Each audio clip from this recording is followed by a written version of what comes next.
ओम संस्कृताय नमः। ठीक है, संस्कृत क्लास में आपका सभी का स्वागत है। पिछली कक्षा में क्या पढ़ा था हम लोगों ने?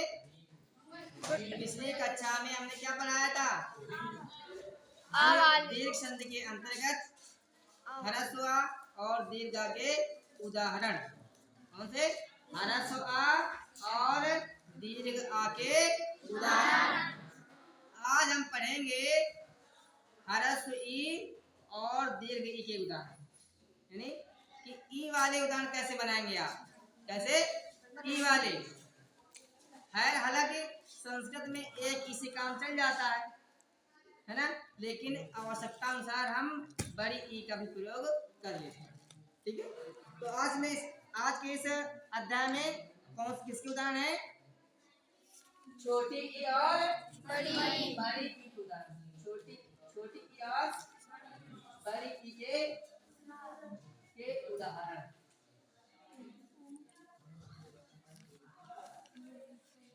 ठीक, आ रहा है?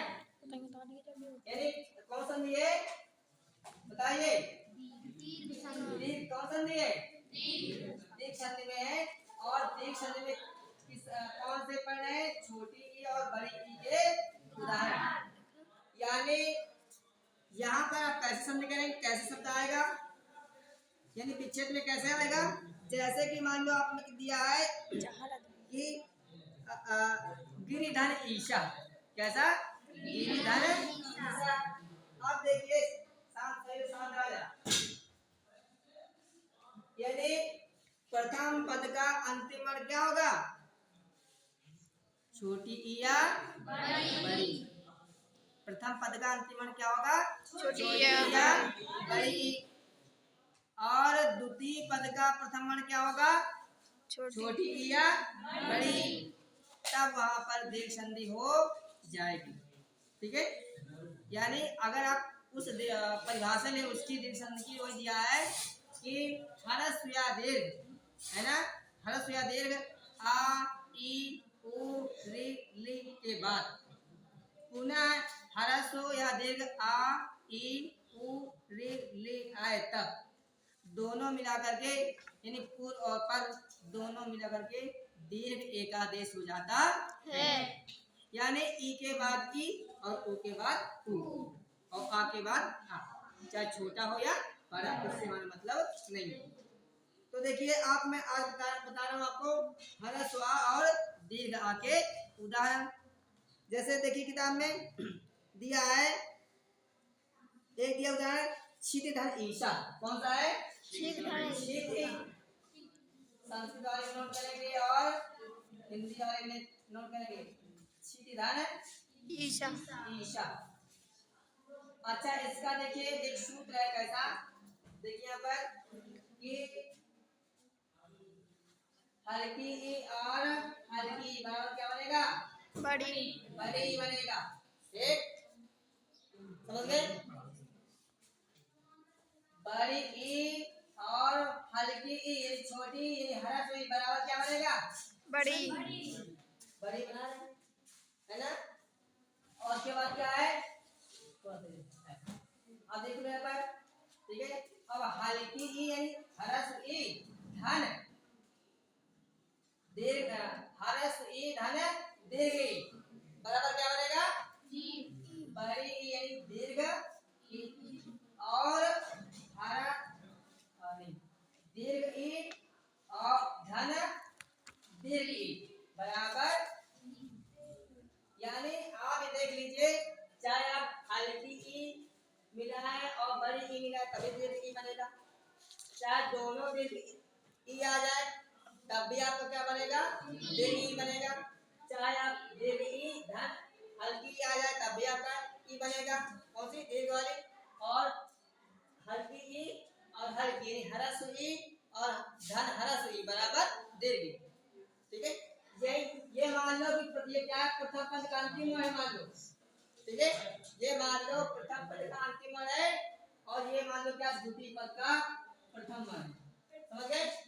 यानी प्रथम पद का अंतिम वर्ण मान लो इसको, और ये द्वितीय पद का क्या है? प्रथम वर्ण मान लो इसको। बताइए कि नहीं आया? आपके किताब में भी दिया है, ध्यान से देखो। नहीं दिया है? दिया है ना? दिया, बताइए। सभी के पुस्तकों में दिया होगा। कोई बना रहा हूं, इसको हमने मान लिया प्रथम पद का अंतिम वर्ण और इसको मैंने मान लिया द्वितीय पद का प्रथम वर्ण। इन सबको और इन सबको, ये पूरे क्या है, प्रथम पद के अंतिम वर्ण वाले हैं ये वाले, और ये वाले क्या है, द्वितीय पद के प्रथम वर्ण वाले हैं। ठीक है। अब देखिए यहाँ पर इसमें आ जाइए उदाहरण में क्या दिया, छिद धन ईसा। हमने बताया था स्वर संधि करने के लिए या कोई भी संधि करें, जिस दीर्घ संधि में अधिक संधि है, इसमें करने के लिए क्या करेंगे, सर्वप्रथम व्यंजन से क्या करेंगे, स्वर को हम अलग करते हैं। क्या करेंगे, व्यंजन से स्वर को हम अलग करेंगे। देखिए कौन सा व्यंजन यहाँ पर है, ता है। ता में क्या की मात्रा लगी है, हल्की ई की। तो हल्की ई की मात्रा है, हल्की ई हम क्या कर देंगे, बाहर कर देंगे। क्या करेंगे, बाहर। देखिए इसको हम, क्योंकि हमको इससे मतलब कुछ नहीं है, ठीक है, मतलब क्या है, प्रथम पद के अंतिम वर्ण से, इससे। ठीक है, देखिए यहाँ पर अब क्या मैंने हल्की बाहर कर दिया, हो गई, हो गए क्या? अब देखिए इसमें कुछ नहीं करना आपको, इसको केवल दो भागों में कर दो, यानी धन ई, मान लो ये वाला ई इधर आ गया, धन श।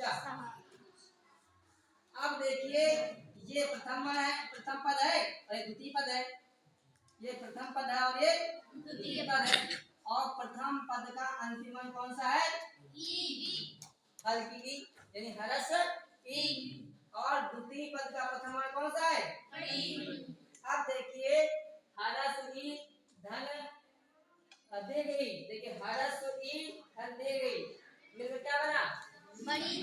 बड़ी बनाना, तो देखिए इन दोनों की जगह क्या लिख देंगे, बड़ी लिख दिया। ठीक, अब इनका मान खत्म हो गया, हो गया। अब जितना बचा है उसको क्या करें, इसे उतार लें। देखिए ठीक है, धन सा आ गया। यहाँ क्या लगा, हरन। जब हरन लगा हुआ है तो क्या होगा, इसमें कोई स्वर नहीं है, तो क्या करेंगे, स्वर आगे वाले व्यंजन में जुड़ जाएगा। क्या हो जाएगा,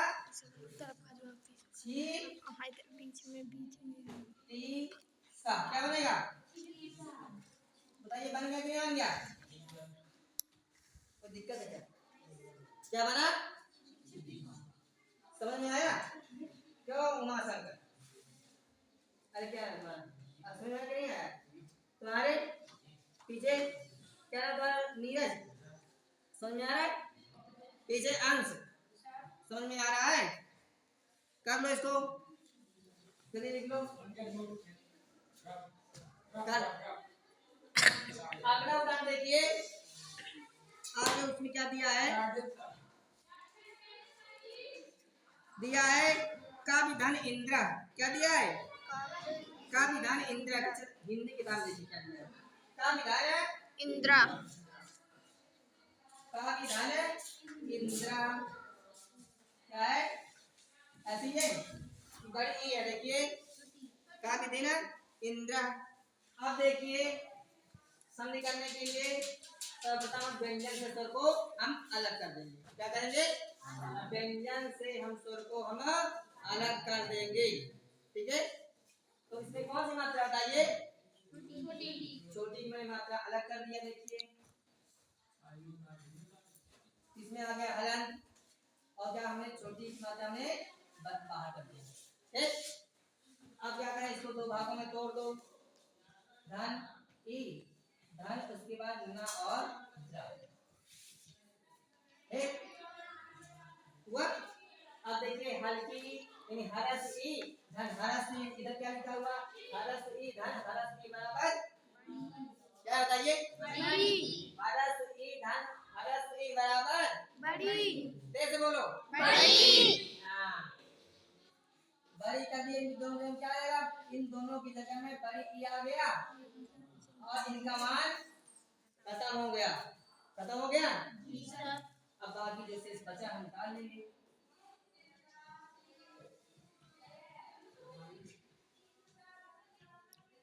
अब देखिए यहाँ पर व्यंजन, यहाँ पर स्वर है। नियम यह होता है कि कोई भी स्वर अपने आगे वाले व्यंजन में जुड़ जाता है। क्या होता है? कोई भी स्वर अपने आगे वाले व्यंजन में जुड़ जाता है। यानी ई की मात्रा किसमें जुड़ेगा? वा में। वा में। किसमें जुड़ेगा? वा में। बड़ी ई की मात्रा किसमें जुड़ेगा? वा में। तो क्या बन जाएगा? जोड़ दीजिए। कविंद्र। बड़ी की मात्रा में लगा दिया इसमें, ठीक। उसके बाद इसको लिखो, क्या बनेगा? कविंद्र। बना क्या है? कविंद्र। क्या बना है? कविंद्र।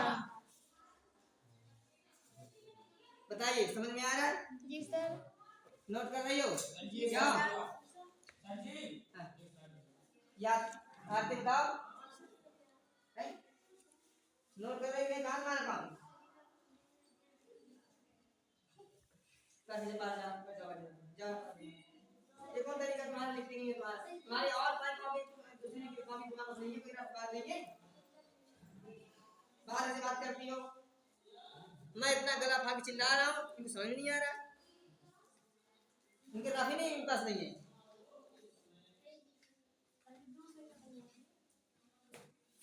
देखिए हो गया वाला? जी सर। ये हो गया सबका? जी सर। इसके अगला बता, ठीक है? ये सबका हो गया होगा ना? है? जी सर। इसको लिख लो। आगे देखिए, उदाहरण आपके किताब में दिया है, लिखिए कापी कापी धन इंद्र, या इसको लिखिए मालती धन इच्छति। मालती धन इच्छति। मालती धन इच्छति, ये आप देखिए किताब में, हिंदी किताब है, कक्षा नाम किसने दिया है? अब देखिए इसमें कौन सी मात्रा है? कौन सी मात्रा है? बड़ी मात्रा बाहर कर देंगे। ता से बड़ी ई की मात्रा मैंने कर दिया बाहर, ये हो गई बाहर। यदि प्रथम पद का अंतिम वर्ण हमारा ये है, क्या है? प्रथम पद का अंतिम वर्ण क्या है? बड़ी। मिला? इसके बाद द्वितीय पद का प्रथम वर्ण क्या है? बाहर कर दो इसको, एक हाथ से बाहर मत। कुछ नहीं करना है आपको। अब देखो बड़ी ई धन बड़ी बराबर क्या होगा? बड़ी। बड़ी यानी दीर्घ ई हुआ, क्या हुआ? दीर्घ ई। अब कुछ नहीं करना आपको, इनका मान खत्म हो गया है। जो शेष बचेगा इसको और इसको नीचे उतार देंगे, ठीक है? जो शेष जो बचेगा, जो भाग, ये वाला भाग और ये वाला भाग, हम इसको इसी के सामने क्या कर देंगे? नीचे लिख देंगे, ठीक है? देखिए मालत, मालत धन, जिसको लिखते क्षति। अब नियम ये आ गया, कोई भी स्वर अपने आगे वाले व्यंजन में जुड़ जाता है, तो बड़ी की मात्रा किसमें जुड़ेगी? ती में। ठीक? तो बड़ी ती बन जाएगा, तो क्या बन जाएगा? माल। देखिए मालती इच्छति। किताब में ही बन रहा है कि दूसरा बना रहा है? बताइए। किताब देखिए आपने कि नहीं? किताब देखिए, ये तो बना रहा मालती इच्छा, मेरा मालती की इच्छा, इसका मतलब क्या हुआ? मालती की इच्छा। ठीक? अगला उदाहरण आप लोग बोलो, जल्दी बोलो। गिरिधर इंद्र। अरे कोई उदाहरण बोल जल्दी से। गिरिधर इंद्र। गिरिधर इंद्र। देखिए गिरिधर इंद्र। एक ऐसा है। अब देखिए क्या करना है, अब बताइए क्या करेंगे? पीछे पीछे क्या नाम तुम्हारा? प्राचीनी, खड़ी हो जाओ, बताओ क्या करेंगे यहाँ पर? है? हाँ, क्या करेंगे तुम बताओ पूजा? क्या करेंगे? करेंगे, छोटी की मात्रा निकालेंगे। बाहर करेंगे। देखिए हमने कर दिया,